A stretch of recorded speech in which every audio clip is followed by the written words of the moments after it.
कि इस तरीके से ये लोकतंत्र को खत्म करना चाहते हैं और ये पोलिंग नहीं करवाना चाहते।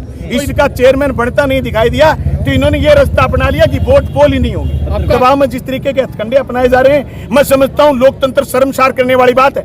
भादरा नगर पालिका के अध्यक्ष पद का आज था चुनाव। वहां पर हुआ है हंगामा। पूर्व विधायक बलवान पूनिया ने कई तरह के प्रशासन पर लगाए हैं आरोप।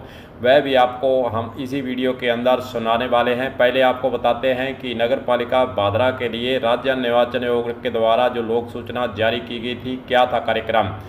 2 जुलाई से 3 जुलाई तक नाम निर्देशन पत्र प्रस्तुत किए जा सकते थे और नाम निर्देशन पत्रों की कार्यक्रम के अनुसार समीक्षा 4 जुलाई को थी। अभ्यर्था वापस लेने की तारीख थी 5 जुलाई 2024 और मतदान करने की तारीख थी 8 जुलाई, यानी 8 जुलाई 2024 को प्रातः 10 बजे से अपराह 2 बजे के बीच में मतदान होना था। वहीं पार्षद वहां पहुंच चुके थे, सभी प्रकार की तैयारियां की जा चुकी थी और जनता का भी वहां हजूम लगा हुआ था। पुलिस की तैनाती हो चुकी थी।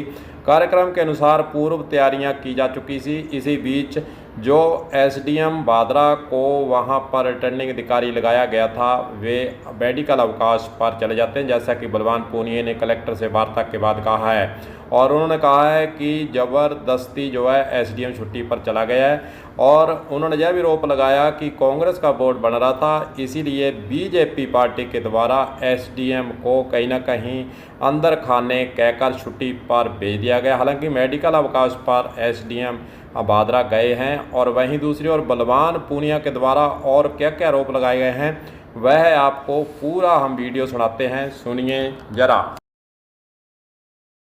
कि इस तरीके से ये लोकतंत्र को खत्म करना चाहते हैं और ये पोलिंग नहीं करवाना चाहते। इससे बड़ी खतरनाक बात कुछ नहीं हो सकती। जब इनको इनका चेयरमैन बनता नहीं दिखाई दिया तो इन्होंने ये रास्ता अपना लिया कि वोट पोल ही नहीं होगी। अगला स्टेप जब तक वोट पोल नहीं कराएंगे तब तक हम यहीं बैठे रहेंगे। साहब से बात हुई, उन्होंने कहा कि एसडीओ मेडिकल लेकर के चला गया। एसडीओ मेडिकल लेकर के चला गया, हम दूसरा पीठासीन अधिकारी नियुक्त करेंगे। अभी दूसरा नियुक्त करेंगे, वो कौन चल करके कहां से चल करके आएगा, फिर वोटिंग का टाइम क्या रहेगा। ये सरेआम चुनाव को प्रभावित करना चाहते हैं और भारतीय जनता पार्टी के दबाव में जिस तरीके के हथकंडे अपनाए जा रहे हैं, मैं समझता हूं लोकतंत्र शर्मसार करने वाली बात है और हम चुप नहीं बैठेंगे। पूरे देश में ये बात अभी आग की तरह फैलेगी कि भादरा की नगर पालिका में किस तरीके से इन्होंने जहर घोलने का काम करा, लोकतंत्र को खत्म करने का काम करा। निश्चित तौर से इसके लिए जिम्मेदार जो अफसर उनके खिलाफ भी कार्रवाई की मांग करेंगे। 21 पार्षद भीतर हैं, उनके वोट पोल नहीं करवा रहे, वोट पोल करवाने पड़ेंगे। रिप्लाई नहीं आया हमारे नेताओं की, अमरा राम की और गोविंद जी की, मधुकर गुप्ता से, मुख्य चुनाव आयुक्त से और सीएस राजस्थान के मुख्य सचिव से सबसे बात होगी।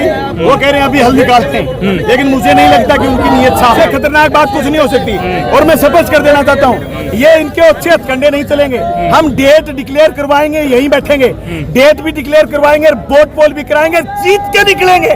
मैं दावे के साथ निर्वाचन के नियमों की अगर हम बात करते हैं तो अवकाश पर जाने पर यह जो आज कार्यक्रम रखा गया था, अध्यक्ष का चुनाव जो था वह आज तो नहीं हो सकता, क्योंकि इस प्रक्रिया के तहत नया रिटर्निंग अधिकारी नियुक्त करने के लिए समय चाहिए। राज्य निर्वाचन आयोग को रिपोर्ट जाएगी, उसके बाद फिर नई तिथियों की घोषणा की जाएगी, उसके बाद ही भादरा के जो नगर पालिका अध्यक्ष है उसका चुनाव हो सकता है। लेकिन आज वहां पर हंगामा शुरू हुआ है। बलवान पूनिया ने वहां पर धरना एक तरह से लगा दिया है।